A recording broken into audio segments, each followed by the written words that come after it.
Hey guys, what's going on? It's Austin, well obviously it is I, and today I'm doing a certain type of video, which if you haven't seen the title of this video, I am doing a certain type of video that I have not done in a long time. To be specific guys, it has been almost 5 years since I've done this type of video.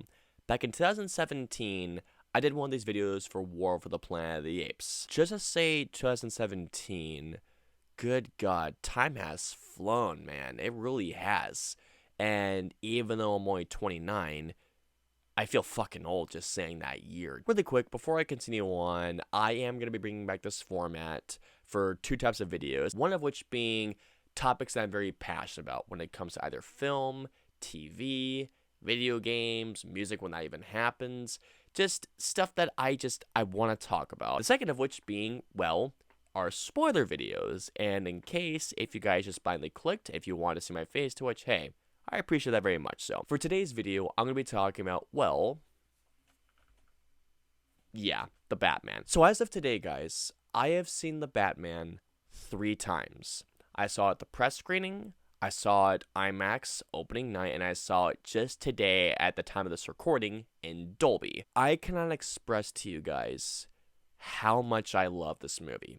This was, if you did not see my top 5 most anticipated movies of 2022, this was my number 1 most anticipated movie of the year. I have been waiting for a Batman film like this for years. Now, do not get me wrong, Christopher Nolan had made one of the greatest trilogies of all time with the Dark Knight trilogy. I love Batman Begins. The Dark Knight is one of the greatest films of all time, and Dark Knight Rises gets a lot of crap for no reason. I think it's still my favorite film of 2012. And like I said in my spoiler-free review, it had been almost 10 years since The Dark Knight Rises. With all that being said, stopping the rambling, in case if you have not seen the Batman, guys, this video is going to contain all the spoilers that I want to talk about in my spoiler-free review, but of course I couldn't because of, well, again, spoilers. In case if y'all haven't seen the Batman, please go see it. Now, I completely get it.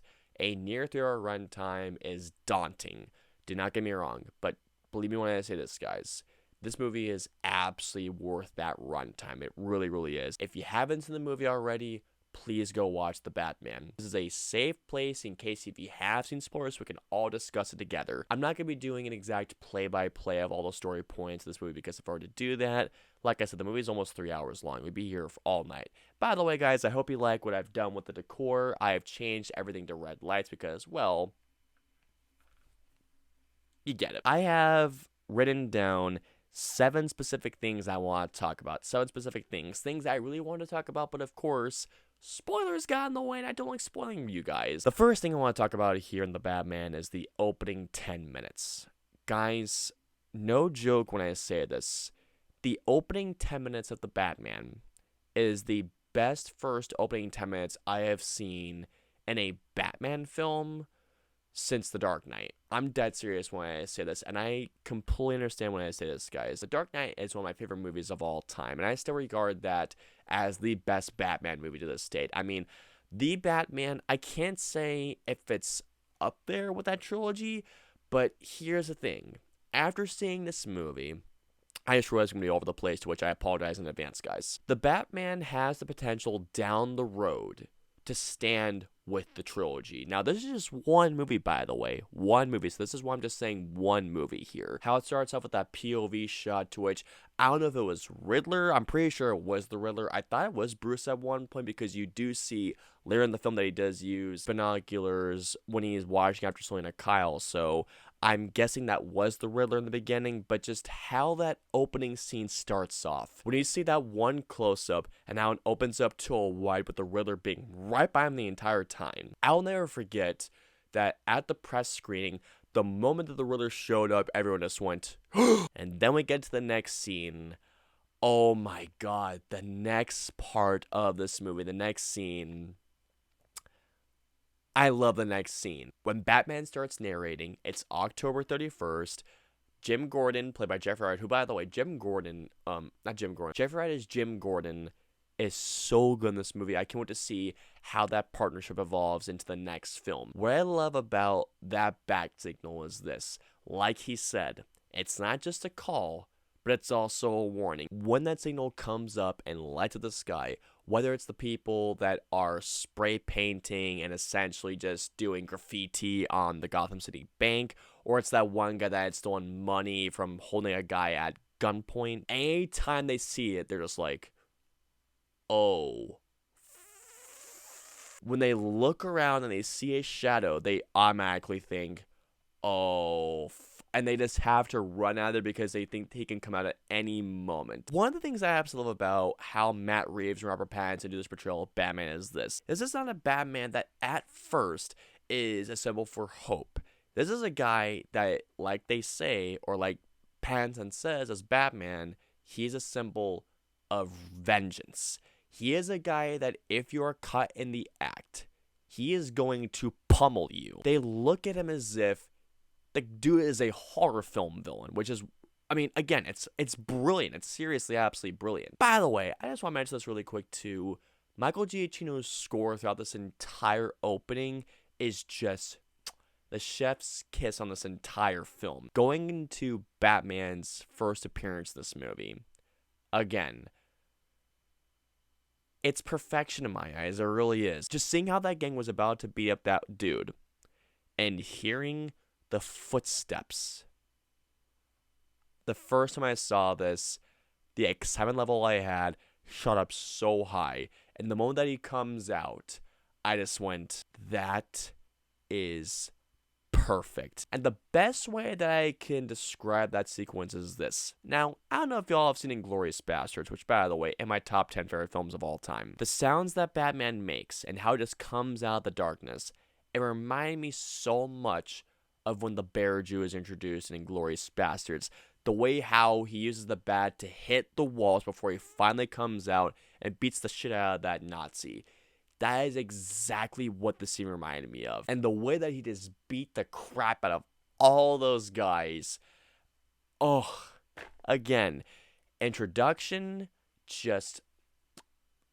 Oh. Moving on to the next thing I want to talk about is this. Matt Reeves stated from the get-go that he wanted to really emphasize the detective element of Batman because if you guys didn't know this already, if you weren't big Batman fans, you will all know this. Batman has been known as the world's greatest detective. And as far as I'm aware, none of the films have delved into that. I mean, no, I should take that back. Nolan's films did go into just a little bit. But for the first time, Matt Reeves put so much emphasis on the detective element. The Batman, to me, more than anything else, came off to me as a 70s hard-boiled detective movie meets Seven. But give those two things a much more grandiose and epic scale, and that's the Batman for you. There are very, very subtle things that Robert Pattinson and Matt Reeves do for this film that if you're not paying close attention, you'll miss it. Like, for example, when Jim Gordon takes Batman into the first crime scene, the way that Batman looks at certain objects, he pays very close attention to particular objects in his sequence. Like he mentions, like, that the mayor lost a thumb while he was alive, or he notices a certain blood stain that a photographer then takes pictures of. This is just one scene that does this, but I don't think that any other Batman film has gone in such a deep dive into the detective aspect than the Batman has. Really quick, I do want to bring this up too because I am talking about the detective aspect. The way that Alfred helps out. Now, the reason why I didn't mention Alfred so much is because Alfred, unfortunately, doesn't have a lot of screen time because there are so many things happening in the Batman. However, whenever he is on screen, he's incredible in this film. And I'm not going to lie to you guys, speaking of Alfred,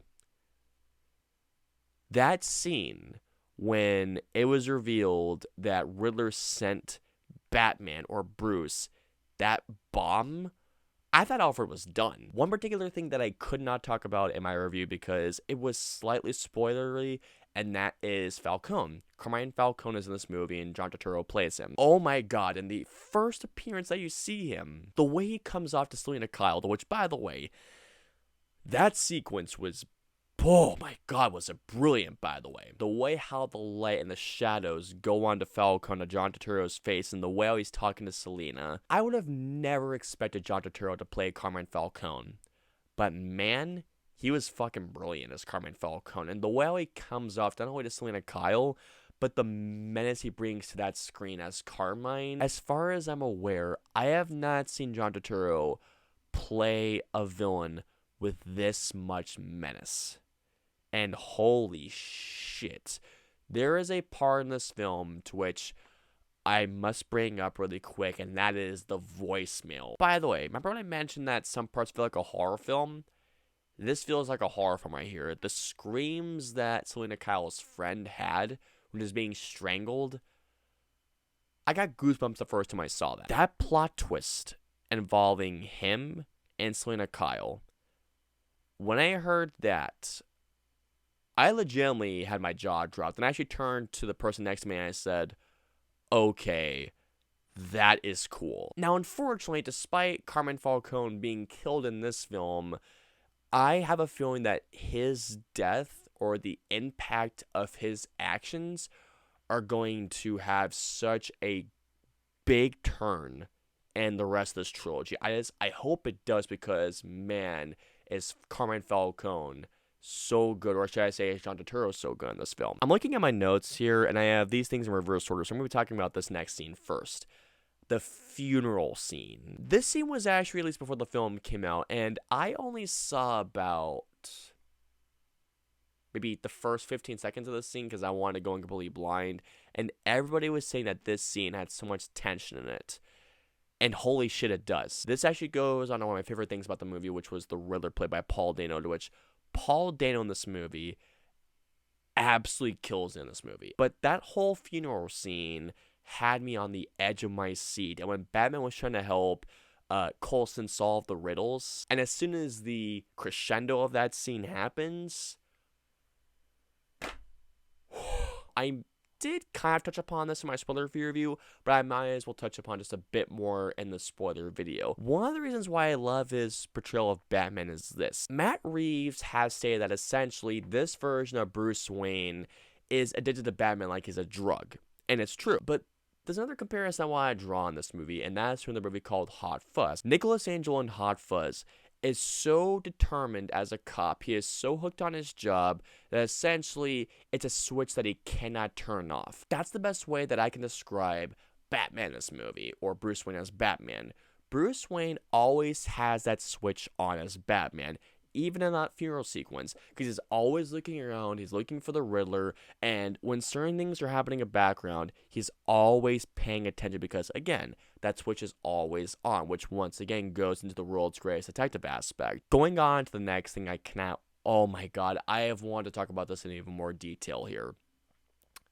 The Batmobile scene. I love the way they introduced the Batmobile in this movie. The way the engine revs up, and the way that Colin Farrell as the Penguin looks at that thing in fear, going like, oh, fuck. A quick question I'm going to ask to you guys, in case if you guys have seen this movie. I mean, I would guarantee you've seen this movie if you're clicking on this video. When Batman is revving up that engine when he's about to move, the car stops.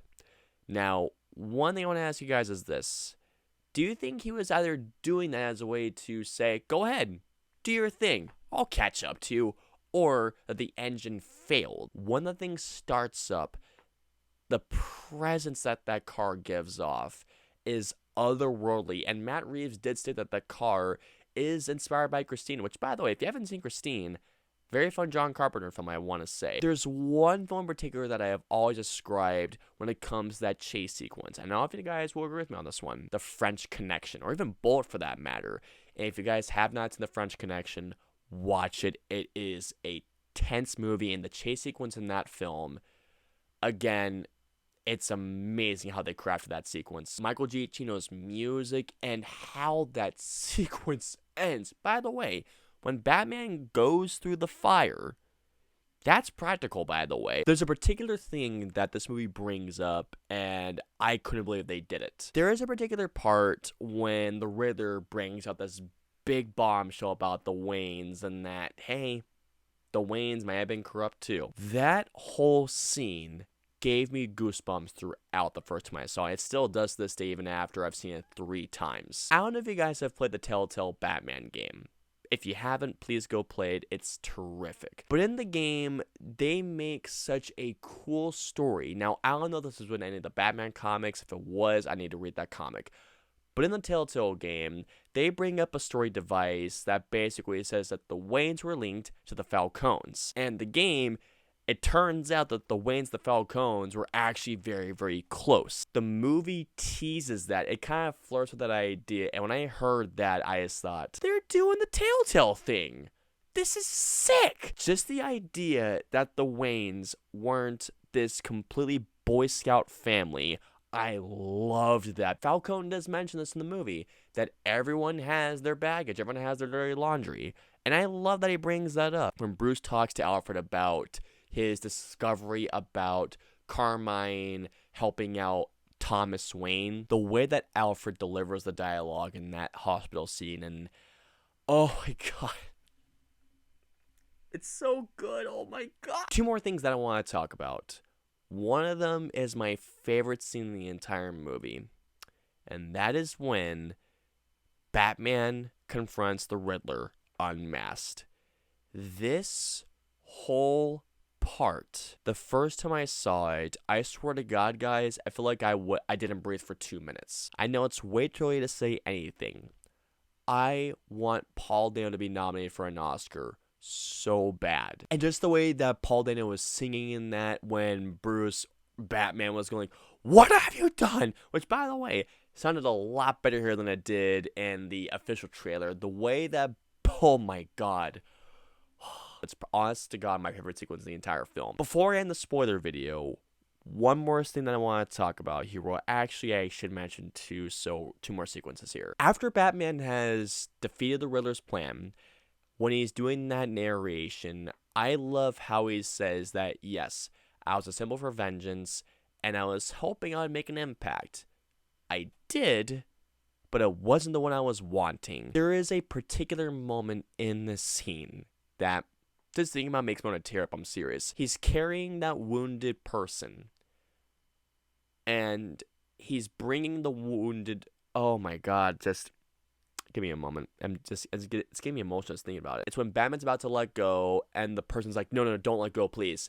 And he's looking at this person, looking at him, basically saying, tell me I'm going to be okay. Tell me I'm going to be okay. And he just looks at this person, just going like, do not worry. You're safe. Everything's going to be okay. And the way how he looks at this person, and the way how he grabs this person's hand. Now, before I leave you all today, I want to talk about that scene. And yes, you all know what I'm talking about. It's after Batman has foiled the Riddler's plans. And the Riddler, he's distraught, he's pissed, he's angry that his plans went to waste. But then, there's someone else in there. I heard Barry Keoghan's voice. And he says a certain line of dialogue, which for some reason I thought they cut out on the opening night, but I guess they didn't. I just wasn't paying attention. Because he said something along the lines of, one day you're up top, and then the next day, you're a clown. The moment I heard that, everybody in my press screening just went, I had a feeling that Barry Keoghan was playing the Joker, but the moment I saw that silhouette of him, I, in my head, geeked the fuck out so bad, seriously. And it's obvious the two of them are becoming friends. The main thing I want to ask is this. Do you all think that in the next film, that the Court of Owls is going to be introduced, and that maybe, just maybe, that the Joker and the Riddler are going to be the 2 head honchos of that? That's the only thing I can think of. I would love to see the Court of Owls introduced into the next film. But even better, save the Joker for the 3rd movie, because that would be even better. By the way, one more thing I do want to say. Matt Reeves has said that in the home video release, which you bet your ass I'm getting this day 1 on home video, holy crap. He did state that there was a deleted scene where Batman and the Joker do talk, so obviously they know each other. I want to see this scene so bad, you guys have no idea. To wrap it all up, guys, I've been recording for, oh my god, I've been recording for about 50 minutes. That's how much I've gushed about this movie. If y'all couldn't tell, guys, I love this movie. I seriously do. I've seen it 3 times. I may see it a 4th time, only if a friend asks me if they want me to go, to which I will absolutely say yes. If not, I'll wait for this on HBO Max. It comes to HBO Max, I believe, April 11th, so in a little over a month it comes to HBO Max. This is a Batman movie I've been waiting for years. I had high expectations for this movie, and not only did it meet those expectations, but it exceeded them. And yeah, do not get me wrong, every time I've seen this movie, I felt the length every time. But I was never bored. I was always absorbed. I was always engaged. The Batman gave me everything that I wanted and then some. That's going to wrap it up for my spoiler-filled discussion on the Batman. Really quick, I know I've said this beforehand. I do apologize if I was a bit all over the place, but I love this movie. I could gush about it for ages. But please, guys, comment down, let me know below. What did you guys think of the Batman? What was your favorite sequence of the film? Where do you think that the story could go in the sequels? Let me know below. If you guys want to follow me on social media, I'm on Facebook, Twitter, Instagram, and Twitch. I'm also on Snapchat, so if y'all want to follow me on all those social media platforms, all the links in the username in the description below. I hope you all enjoyed my spoiler-filled discussion on the Batman. If so, please hit that like button, also subscribe, and don't forget to hit that notification bell for my latest review goes live. If you guys want to see any of my previous 2 videos, please click on the right there or right there. And of course, when my next review or video goes live, I'll see you all next time.